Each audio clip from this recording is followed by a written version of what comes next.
उत्तर प्रदेश चुनाव से पहले ही कांग्रेस को एक बड़ा झटका उस वक्त लगा जब वरिष्ठ कांग्रेसी नेता जितिन प्रसाद ने भारतीय जनता पार्टी की सदस्यता ग्रहण कर ली। केंद्रीय मंत्री पीयूष गोयल से मुलाकात कर वरिष्ठ कांग्रेसी नेता जितिन प्रसाद ने भाजपा की सदस्यता ग्रहण की।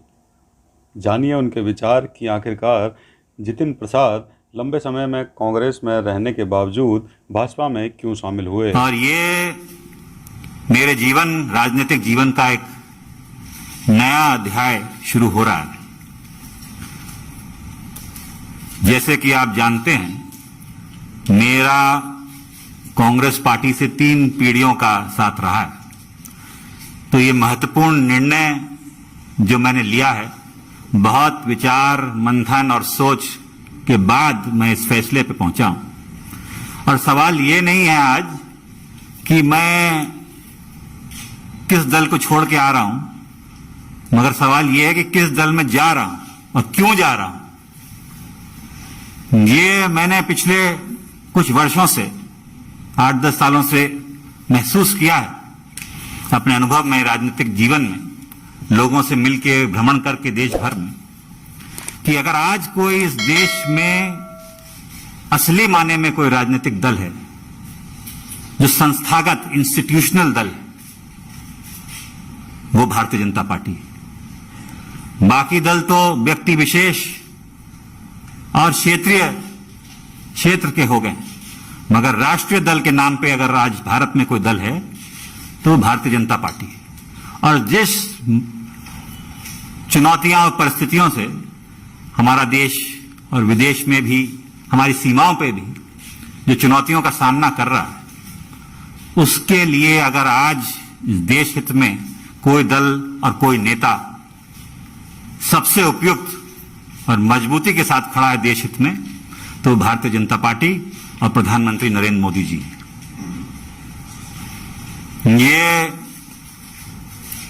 जो दशक है, ये भी मैंने एक वक्तव्य सुना था प्रधानमंत्री जी का, निर्णायक होगा भारत के लिए और आने वाली पीढ़ियों के लिए। भारत विश्व पटल पे क्या भूमिका निभाएगा, वो यहां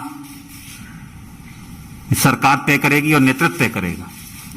और प्रधानमंत्री जी रात दिन भारत की सेवा में निस्वार्थ लगे हुए हैं। हम देखते आए हैं, हमने चुनौतियों का सामना भी किया, जनता ने हमें दरकिनार भी किया है, तो हम जानते हैं कि उनके प्रति देश की भावना क्या है, प्रधानमंत्री जी के प्रति।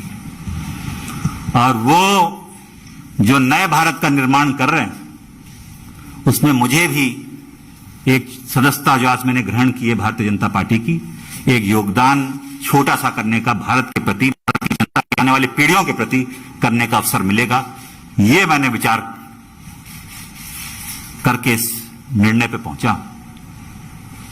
कल्याणकारी योजनाएं तो प्रधानमंत्री जी ने की हैं, जो गांव-गांव हम देखते हैं, चाहे विद्युतीकरण हो, शौचालय हो, गैस योजना हो, तमाम उन गरीबों का ध्यान रखा है और उन लोगों का ध्यान रखा है जो असली में जरूरतमंद है।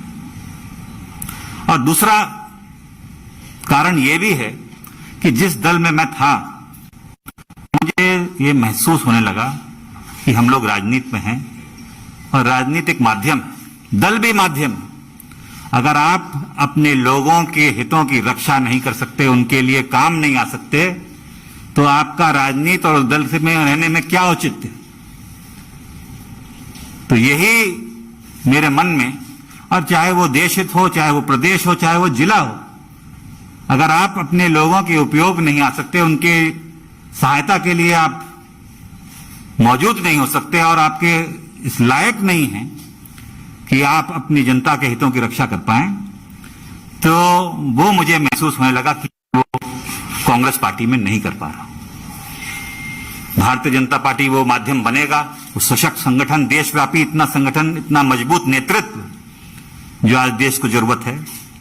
मैं इस वक्त ज्यादा बोलना नहीं चाहता, मेरा काम बोलेगा। मैं धन्यवाद देना चाहता हूं सभी मेरे उन कांग्रेसजनों का जिनका मुझे आशीर्वाद मिला और साथियों का इतने वर्ष तक। मगर अब मैं समर्पित, एक गोयल जी, आप सब जानते हैं, आपका धन्यवाद दूंगा। एक कार्यकर्ता के रूप में भारतीय जनता पार्टी के मैं कार्य करूंगा और वही उद्देश्य सबका विकास और सबका साथ जो उद्देश्य है एक भारत और श्रेष्ठ भारत का, वो लेके एक कार्यकर्ता के रूप में मैं काम करूंगा। बहुत बहुत धन्यवाद आप सभी लोग। धन्यवाद।